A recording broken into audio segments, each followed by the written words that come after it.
So again, I don't put Jimmy, too what much about Tristan emphasis Thompson? on I mean, you get Tristan 12 rebounds. He's finally getting in shape after so long. I don't believe he was on the court what did he play in the fourth? Yeah, let's talk a little bit about Bobby's that because guy, that one stuck out to me as well because he was giving you that muscle down low. He was giving you the Tristan Thompson that we've been looking for, especially on the defensive end. He's finally in shape. He was the only one to really. He was the only one rattling the Suns a bit, and of course, yeah, he did have a couple easy buckets down low. He's the only though, right? He's finally in shape. Go ahead, Bobby.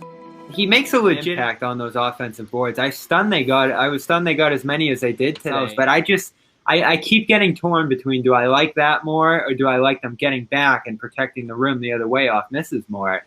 The Suns knew that they were going to be able to have to get in front of him and get out and run because the Celtics crashed those offensive boards so hard. And especially in that third quarter, you saw it. They were running for open layups the other way every single time. So I feel like John is on the show today because Bobby totally disregarded the question. Why did Tristan not play? Because the transition defense. I think when he's out there, they're not as strong getting back.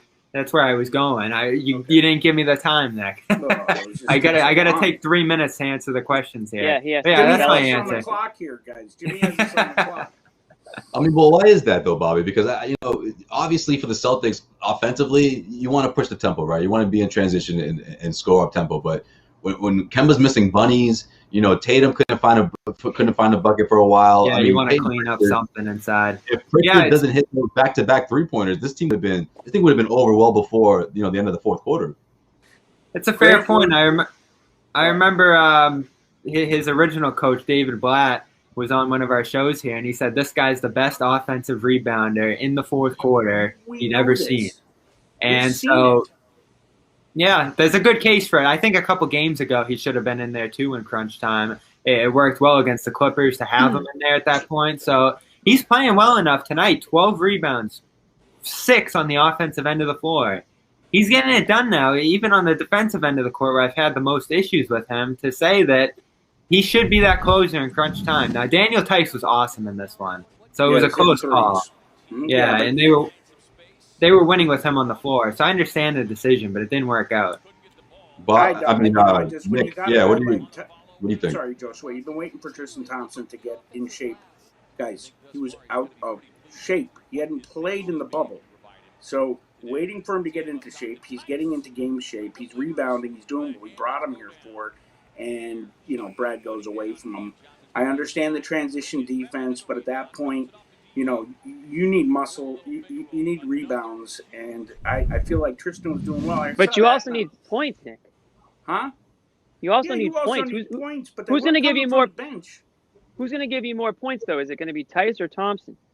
Yeah, see, that's another thing, too. And I wanted to bring this up, at some point throughout this show, because across the line, is it just me, or I feel like Tristan Thompson, he's getting like that old man, get him the buckets quickly in the first 10 minutes game. Like, remember? It's like, not to put him, not to age him this much. Remember when Shaq was on the Celtics? It was like, get Shaq his buckets early because in the second half, he's done. Oh, don't say that. Wow, you went Shaq, dude? That's their approach for him getting buckets. And then after that, forget it. You're not going to get much offense after that. You like Jermaine O'Neal. didn't want to say. When basketball was good, though, until you establish your post game, then went to the perimeter. But yeah, I get what you're saying totally. I see that too. But listen, I mean, Theis doesn't hit those 3-point shots, guys. You're not getting points from him either. So I think you got to or Grant. I mean, he had a nice game, a decent game, of course. Good first half. Still, he's playing more minutes than Tristan Thompson makes no sense to me. Maybe they're just looking for offense because they couldn't put it in the ocean. It's that same deal we've been talking about now, the awkwardness of this team. They're trying to get center minutes for 4 centers. Can I call Grant a center, Nick? Is that allowed on your show? Oh, man, that's fine. John's gonna insert himself into the show. So they're trying to get minutes for 4 centers. It gets awkward.